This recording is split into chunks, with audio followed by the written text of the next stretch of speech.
প্রিয় ছাত্রছাত্রী, আগামীকাল তোমাদের গণিত পরীক্ষা।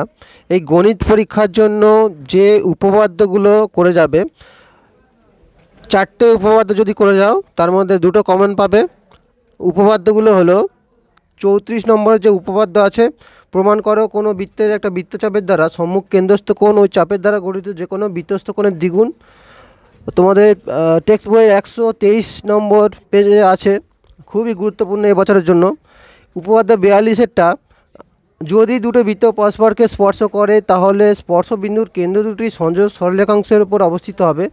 পেজ নম্বর 215 নম্বর পেজে আছে। উপপাদ্য 48, প্রমাণ করো যে কোনো সমকোণী ত্রিভুজের সমকোণী বিন্দু থেকে অতিভুজের ওপর লম্ব অঙ্কন করলে ওই লম্বের উভয় পার্শ্বস্থিত ত্রিভুজদ্বয় সদিশ এবং ওই ত্রিভুজগুলো প্রত্যেক মূল ত্রিভুজের সঙ্গে সদিশ। পেজ নম্বর 255-তে আছে।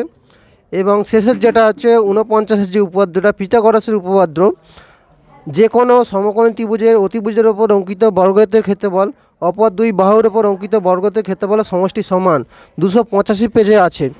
এর মধ্যে এই যে 34 এবং 49, এই দুটো উপপাদ্য খুবই গুরুত্বপূর্ণ, তবে 4টে করে গেলে আরও ভালো হয়। 34 আর 49 দুটো উপপাদ্য করলে এর মধ্যে একটা কমন পেয়ে যাবে। তোমরা এক্সট্রা যদি কোনো উপপাদ্য করে থাকো 45, 35, 37, 41টা করতে পারো। এবার দেখো সম্পাদ্য, তোমরা যেগুলো করে যাবে, দুটো সম্পাদ্য যদি করে যাও তার মধ্যে একটা কমন পাবে 5 নম্বরে।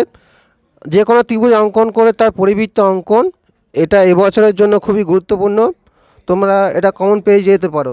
এবং 2 নম্বর যেটা, জ্যামিতিক উপায়ে √23, √35, √41, √29-এর মান নির্ণয় করো। তাহলে এই দুটো সম্পাদ্য করলে যে কোনো একটা তোমরা কমন পেয়ে যাবে, তার মধ্যে একটা কিন্তু এবছরের জন্য খুবই গুরুত্বপূর্ণ।